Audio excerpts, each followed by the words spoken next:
తెలంగాణ కోసం పుట్టిన BRS party రజతోత్సవ సంబరానికి సర్వం సిద్ధమైంది. చరిత్ర మరువని పోరుతో స్వరాష్ట్రాన్ని సాధించిన కేసీఆర్ మరోసారి తెలంగాణలో విప్లవ స్ఫూర్తిని రగిలించేందుకు సిద్ధమయ్యారు.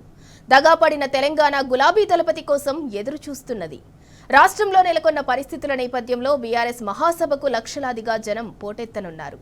ఎల్కతుర్తి వేదికగా జరగనున్న ఈ మహాసభ కోసం బీఆర్ఎస్ ఘనంగా ఏర్పాట్లు చేసింది.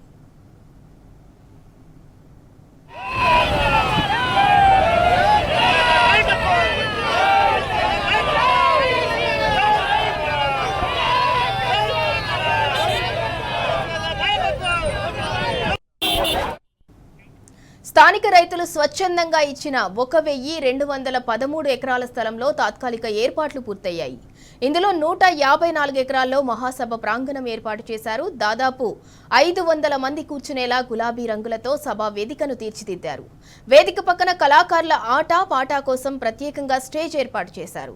ఈ సభ కోసం రాష్ట్రం నలుమూలల నుంచి 50,000 వాహనాలు వస్తాయని అంచనా. అందుకు తగ్గట్లుగా 1059 ఎకరాల స్థలంలో పార్కింగ్ ఏర్పాట్లు చేశారు. సభకు వచ్చే ప్రజల కోసం 1,00,000కు పైగా కుర్చీలు ఏర్పాటు చేశారు. మహిళల కోసం ప్రత్యేక కుర్చీలు, బ్యారికేడ్లు పెట్టారు. ఎల్ఈడీ స్క్రీన్లు, లైట్ల కోసం 200 భారీ జనరేటర్లు ఏర్పాటు చేశారు. సభా ప్రాంగణంలో మొత్తం 23 భారీ ఎల్ఈడీ స్క్రీన్లు ఉంచారు. ఎమర్జెన్సీ సర్వీసెస్ కోసం 6 అంబులెన్సులు, 12 వైద్య శిబిరాలు అందుబాటులో ఉంచారు.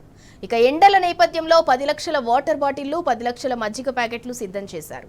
సభకు వచ్చే ప్రజలకు ఇబ్బందులు కలగకుండా 1200 తాత్కాలిక మరుగుదొడ్లు ఏర్పాటు చేశారు.